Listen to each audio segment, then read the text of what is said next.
안녕하세요. 제도권 주식 분석입니다.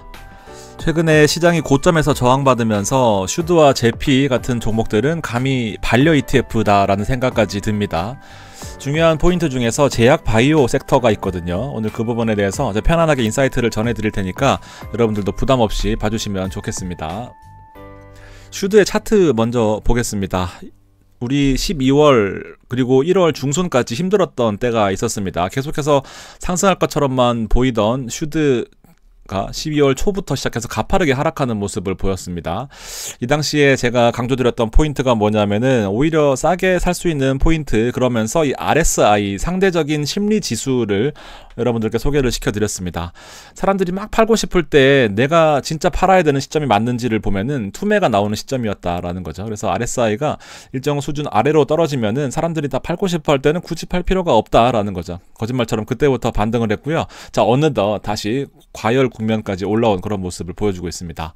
자, 방어적인 포트는 기본적으로 시가 배당률이라는 것이 존재하기 때문에 일정 수준보다 주가가 하락하게 되면 포트폴리오나 ETF에 크게 문제가 없다라고 한다면 오히려 그 하락폭만큼 더 반등하는 것이 대표적인 배당주의 특성이다라고 보여집니다.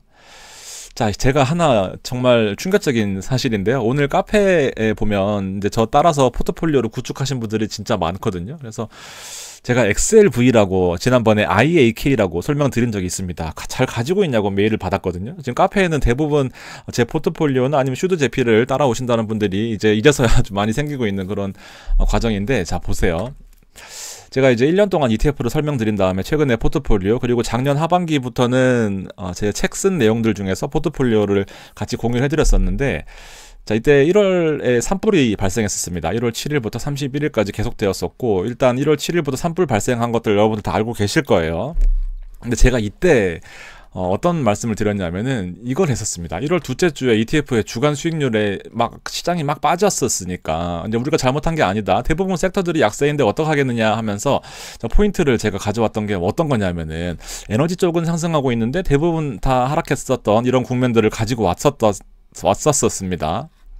자, 그러면서 제가 금값을 여러분들한테 설명을 해드렸던 것 같아요. 물론 금을 워낙 자주 말씀드렸지만, 자, 금과 금광주, 그리고 제가 이 IAK라는 보험 ETF를 설명을 드렸습니다.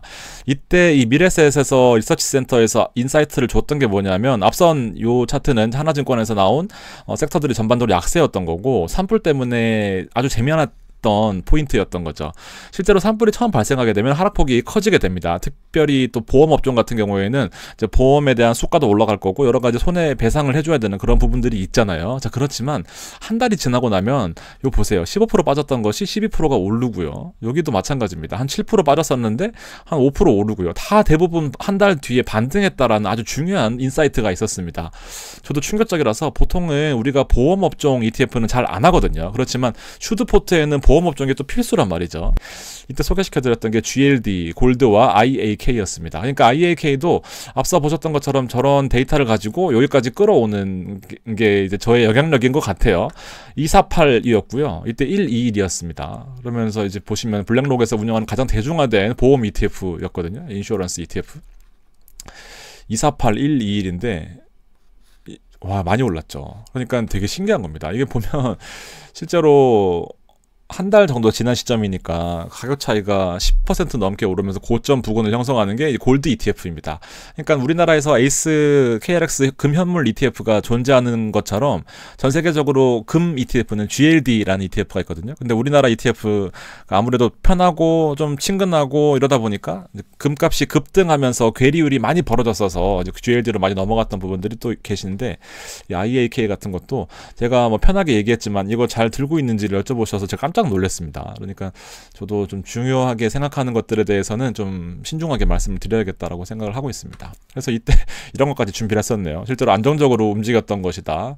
그러니까 이게 공부하는 것과 이게 소개시켜드리는 것과 실제로 옮기시는 인사이트를 또 가지시는 분들 다 다른 분야인 것 같습니다. 아무튼 또 이런 재밌는 이슈도 있었습니다. 그래서 이거는 제가 금을 워낙 좋아하기 때문에 실제로 KRS 금시장하고 은행 금통장을 많이들 이용을 하시는 거고, 은행 금통장도 편하지만 실제로 계좌를 새로 개설해야 되는 부분, 그리고 약간 좀 어색한 부분들이 있어요. 그래서 보통은 KRX 금시장을 통해서 거래하시거나 아니면 ETF 같은 거, 에이스 KRX 금 ETF를 또 많이 이용을 하시거든요. 이제 그렇게 좀 보시고, 해주식은 말씀드렸던 것처럼 GLD 그리고 금 해선물 같은 것들이 있습니다. 오늘 얘기는 이런 것들은 아니고요. 아무튼 좀 신기했던 포인트가 있었고, 그리고 이때 또 1월 중순에 보여드렸던 게 VOO였습니다. 우리가 생각하기에 보통 스파이를 많이들 생각하시게 되는데, 이때부터 VOO가 시가총액 상승을 엄청나게 가파르게 하는 모습 보였습니다. 결국에는 SPY를 제치고 VOO가 세계에서 가장 큰 S&P 500 그리고 세계에서 가장 사이즈가 큰 ETF가 되었습니다. 그래서 S&P LG가 0.02거든요. 보수가. 얘는 0.03이에요. 그러니까 실제로 SPY는 0.09란 말이죠. 그래서 보수 인하가 우리나라 사람들뿐만 아니라 전 세계 사람들한테도 이렇게 또 영향력을 또 끼치는구나 라는 인사이트도 얻었었습니다. 그래서 XLV도 있었는데요. 이 XLV가 바로 헬스케어 섹터였습니다. 140불 때 소개를 시켜드렸었는데 지금 147불이네요. 이것도 많이 올랐네요. 자, 그때 제가 설명드렸던 게 뭐냐면 헬스케어와 의료주의 상승입니다. 실제로 규제도 좀 떨어지고 인플레이션, 특히나 약값 인하에 대해서는 2017년에 트럼프가 제1기 집권할 당시에 행정명령을 통해서 바이오 제약 쪽에서 의료 수가를 좀 낮춰라 라고 행정명령을 한 적도 있었거든요. 그래서 이때 좀 포인트로 삼아드렸었는데, 1112 그리고 유나이티드 헬스가 최근에 많이 올랐다가, 이때 많이 올랐다가 최근에 또 많이 하락했습니다. 그래서 제가 오늘 제약 바이오 섹터를 가지고 설명을 드릴 거고요. 존슨앤존슨이나 에브비 그리고 머크, 서머피셔 같은 것도 우리나라로 치면 셀트리온이나 아니면 삼바 같은 종목이거든요. 그래서 CMO, 큰 이제 위탁 생산 같은 그런 개념인데, 이런 종목에 투자하는 것이 XLV다라는 겁니다. 자, 아무튼 또 이렇게 좀 설명을 드렸고요. 카페에 이런 내용들이 여러분들하고 같이 공유되고 있으니까 한번 참고하시고, 이 당시엔 제가 또 타미당 2호로 설명을 드렸었나 보네요. 뭔지 잘 자, 오늘 사실 준비한 내용은 이거예요. 제가 뭐 대단한 내용은 아니고 제약 바이오 쪽에서 여러분들하고 같이 최근에 하락폭이 컸거든요. 실제로 보시면 유나이티드 헬스가 7.8%나 하락했습니다. 그런데 기회가 또 공존한다라는 그런 생각이 들어서 남들이 팔고 싶을 때 사는 것이 또 우리의 어떤 또 역발상 투자이기도 하고, 슈즈에서 제약바이오를 빼고는 또 대화가 안 됩니다. 전반적으로 최근에 시장이 좀 조정받고 있는 상황이고, 기술주가 하락하는 이유, 특히나 마이크로소프트는 이 데이터 센터 관련된 투자를 축소하겠다라는 거거든요. 보통은 우리가 기술주들을 알다시피 엔비디아의 반도체를 사기 위해서 엄청 무리했던 그런 시기가 있었고, 실제로 데이터 센터에 들어가는 데이터 그 반도체들도 더 많이 못 채워 넣어서 물량이 부족해서 안달이었었는데, 이 캐펙스를 줄이겠다라는 이슈가 나오면서 기술주가 전반적으로 어저께 밤사이에 오르다가 급락했습니다. 이런 것들도 있고, 자, 그렇지만 헬스케어나 이 제약바이오 쪽의 방어적인 성격은 특히나 시가총액이 10조 이상 되는 종목들, 우리나라로 치면 되게 큰 종목들이죠. 그래서 주가가 최근에 하락하면서 시가 배당률이 상승하는 모습 보이고 있거든요. 그래서 유나이티드 헬스케어가 하락하면서 변동성이 증가되는 모습, 그리고 다우가 S&P보다 성과가 좋았던 경기 방어 쪽에 좀 집중하자라는 그런 내용입니다. 뭐 길게 설명드렸지만, 자, 보세요. 자, 길리어드 사이언스, 그리고 여기 지금 10번째 있는 거고, 배당 수익률을 나타낸 겁니다. 2.8, 3.06, 3.11. 대부분의 시가총액 10조 이상 되는 바이오 섹터들의 배당 수익률은 3%, 4%가 넘어가요. 자, 그럼 무슨 말이냐면 결과적으로 소비재, 그리고 필수 소비재, 그리고 제약 바이오, 이쪽은 금리 그리고 어떤 뭐 경기에 상관없이 반드시 들어가야 되는 어떤 산업 핵심적인 요소다 말이죠. 그래서 머크 같은 거, 에브비, 우리가 많이 보셨던 거, 특히나 화이자는 지금 슈드의 시가총액 상위 포트폴리오에서 1위란 말이죠. 배당 수익률이 6.53입니다. 그래서 브리스톨 마이어스도 시가총액에서 맨날 위에 올라와 있는 거거든요. 4.34. 배당 수익률이 결코 작지 않아요. 더 무서운 것들은 이렇게 올라가고 있다라는 거거든요. 근데 화이자는 지금 주가가 4.95%로 최근 주가가 빠져 있습니다만 6.54의 배당 수익률을 기록하고 있는 상황이고, 길리어드 사이언스도 지금 1년 동안의 주가 상승률이 52%인 거예요. 주가가 많이 오르거나 배당이 지속되거나 아니면 배당 컷을 하지 않거나 아니면 배당이 앞으로 증가될 것으로 보이는 것에 투자하는 것이 바로 슈드 포트폴리오거든요. 그래서 제약 바이오는 사실상 결코 빼놓을 수 없는, 앞으로도 계속해서 슈드의 대표적인 역할을 할 것이다라고 그렇게 생각을 하고 있습니다. 자, 브리스톨 마이어스 보세요. 지금 시가총액 10위 안에 항상 들어와 있는 게 바로 BMI이거든요. 그럼 브리스톨 마이어스는 종합 바이오 회사입니다. 항암제, 관절염, 백혈병, 골수병, 자, 이렇게 하다 보니까 옛날에 국내 시장에 셀트리온 하던 거 생각나는데, 1년 동안에 14% 올랐는데 배당 수익률 4.44%입니다. 근데 보세요. 이 특징 중에 하나가요. 이걸 또 제가 자주 보여드리는 거 월별로 움직임인데 빨간색 보십시오. 장난 아닙니다. 이거 뭐 10%씩 움직이고 뭐 19%씩 빠지고요. 특히 24년에 장 좋았는데도 불구하고 0.8%, 뭐 8% 빠지고 11% 빠졌습니다. 23% 빠진 적도 있었네요. 자, 제약바이오는 또 그만큼이나 또 변동이 또 심하기도 해요. 왜냐면 신약 개발 혹은 임상하다가 또 실패할 수도 있는 거고 그 과정에서 경쟁자가 등장해서 또 뭐 특허 만료 기간이 또 끝날 수도 있는 거고 여러 가지 변수들이 많지만 실제로 주가 상승률과 배당 상승률 측면에서는 항상 안정적인 모습을 보였다라는 것이 또 재미있는 포인트 중에 하나입니다. 오른 월도 별로 없어요. 실제로 보면 빠진 월도 많고요. 되게 재미있는 포인트입니다. 자, 브리스톨 마이어스의 또 가장 큰 특징을 보면 배당이 10년 동안 성장한다라는 겁니다. 실제로 20년도에는 코로나도 있었고 여러 가지 제약 바이오의 뻥튀기 시절이 있었거든요. 이 시기를 제외하고 나면은 성장률이 꺾이긴 했었지만 실제로 정상적인 흐름이다라고 봤을 때는 계속해서 배당금이 증가한다라는 페이스로 볼 수 있는 거죠. 실제로 배당금이 증가한 거는 8년 연속이었고 5년 동안의 배당 성장 역시 7%가 넘어갑니다. 우리가 S&P 500의 배당 성장률이 6% 정도를 10년 동안 유지하고 있거든요. 슈드는 거의 10%를 유지하고 있죠. 그래서 7%가 결코 그냥 나온 숫자가 아니다라는 겁니다. 배당과 안정성과 성장성, 근데 수익률 측면에서도 거의 AB 등급을 받고 있는 거죠. 그러니까 제약바이오 쪽은 앞서 보셨던 보험업종과 더불어서 일정한 배당 수준을 꾸준하게 유지하기 때문에 주가가 크게 하락하지 않는다라는 뭐 그런 특징도 있는 것 같습니다. 그래서 화이자는 또 슈드 포트의 최근에 1위입니다. 뭐 왔다 갔다 하고 로키드 마틴이 1등이었을 때도 있었고 또 텍사스 인스트루먼트가 1등이었었던 적도 있었고 여러 가지가 있었지만 현재는 파이자가 1등이거든요. 그럼 1년 동안에 4.95% 하락한 모습 보였습니다. 우리 아시다시피 코로나 치료제 이슈가 지금 최근에 모더나가 거의 모더나가 그 상폐의 위기까지 몰리면서 폭락했던 적이 있었거든요. 전반적으로 코로나 했던 우리 백신 종목들이 많이 빠진 모습이었긴 하지만 브랜드를 바탕으로 OEM, 그러니까 화이자 이름을 붙여서 나가는 상품들도 많고 면역 계열이나 염증, 백신 뭐 전반적으로 워낙 오래된 회사이기도 하고 꾸준하게 성장했던 회사 중에 대명사이기도 한 거죠. 그러니까 배당이 이렇게 성장하고 안정적인 회사인데 주가가 밀렸다라고 하는 것은 또 다른 기회가 될 수 있는 거죠. 그래서 많이 팔고 싶고 슈드의 화이자가 1등인데 또 불안한 거 아니냐 이런 우려를 하기보다는 이런 게 또 기회가 될 수 있겠구나. 이거 차트 안 봐도 비디오겠지만 한번 볼까요? 잠깐만.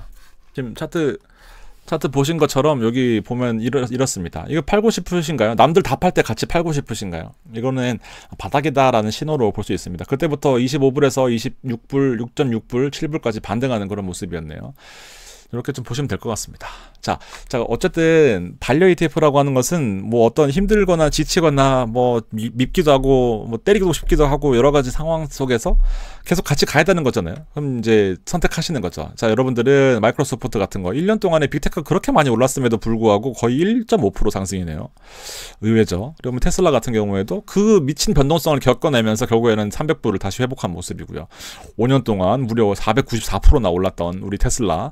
애플도 보면은 힘든 시기를 겪고 나서 최근 5년 동안의 주가 상승률이 가팔랐던 모습이죠. 지금 10년 동안에 600% 정도 올랐는데 요런 종목들이 있는 반면에 요런 것들도 있는 거죠. 자, 코카콜라와 엔비디아를 한번 보겠습니다. 코카콜라는 62년 동안 연속 배당을 지급한 회사입니다.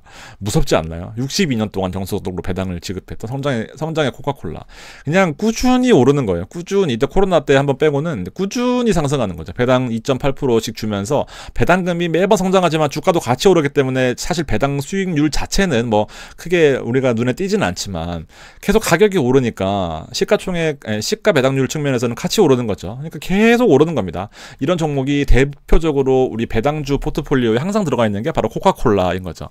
제가 최근에 62불 때 코카콜라에 대해서 멤버십에서 한번 설명드린 적이 있었는데 주가가 빠지면 배당주는 기회인 것 같습니다. 또 어느 순간 배당 뿐만 아니라 최근에 이 10% 요 기둥 보이시죠? 요게 10불 오른 거거든요. 그럼 또 10% 넘게 오른 거예요. 이렇게 상장하는 코카콜라 아니면 여러분들 좋아하시는 엔비디아인 거죠. 10년 동안 이거 24,174%입니다. 얘는 종목이 요렇게 이제 얘는 이거 뭘 제가 말씀드리려 했더라. 10년 동안 오르는 코카콜라, 10년 동안 묵혀놨다가 폭발하는 엔비디아인 거죠. 재밌지 않나요? 자, 반려 반려 느낌은 어떤 느낌이신가요? 저는 요게 반려 느낌인 것 같은데, 물론 이런 것도 해야죠. 그렇기 때문에 포트폴리오를 나누는 건데, 10년 동안에 잠재력이 폭발하는데, 근데 일반적인 투자 관점에서 보면 저는 이거는 기다리기가 쉽지 않을 것 같습니다. 뭐 어떤 확신이 있지 않는 이상. 근데 대신에 기다렸을 때 이제 끝을 보여주는 게 또 엔비디아 같은 거죠. 재밌지 않습니까? 기술주와 방어주의 특징인 것 같습니다. 그래서 슈드 같은 거 지금 보시면 이게 25불에서 28불이거든요. 이게 10% 오른 거예요. 1년 동안. 야금야금 오릅니다. 9.44% 올랐네요. 야금야금 오르고 있는 겁니다. 그렇지만 이 매그니피센트 7개의 투자는 물론 총 토탈 안에 들어가 있는 편입 종목은 20개이긴 합니다만 매그니피센트 7에 들어가는 ETF가 지금 상장한 지 1년 정도 됐는데 40% 올랐거든요. 남들 뭐 10년 오르는 거 지금 뭐 어떻게 보면 1년 만에 오른 거라고 볼 수 있죠. 그러니까 여러분들의 포트폴리오에서는 제가 고민하시지 마시고 둘 다 가져가시면 될 것 같습니다. 비중 조절은 하셔야 되겠지만 이게 없으면요 이게 힘들고요. 이게 없으면 또 이게 힘듭니다. 그러니까 적절한 분산이 중요한 포인트이긴 한데 실제로 어떤 것에 비중을 더 많이 둬야 될지를 여쭤보신다면 저는 반려동물 같이 그냥 꾸준히 상승하는 종목에 투자하는 게 맞다라고 생각합니다. 비중 50대 50을 기본으로 하시고요. 14년 연속으로 배당을 성장하는 종목에 투자하느냐 아니면 10년을 묵히고 4년만 성장하는 이런 폭발적인 도파민에 투자하느냐는 여러분의 판단이신 건데 한번 고민을 해보시면 좋겠습니다. 뭐 제약 바이오 얘기를 하려다가 오늘 갑자기 또 제 자랑도 하고 여러 가지 또 저의 발언에 대해서 신중하게 해야 되겠다라는 생각이 또 여러 가지로 들었습니다. 그래서 여러분들도 제 말이 다 맞지 않고 또 이러다가 당장 내일 또 어떤 이슈가 생겨서 급락할 수도 있거든요. 항상 불안한 마음에 살고 있습니다. 그래서 포트폴리오 분산 그리고 방어적인 포트폴리오를 잘 가져가시는 것에 대해서 한번 고민을 해보시고요. 자, 앞으로도 좋은 방송을 위해서 노력하도록 하겠습니다. 고맙습니다.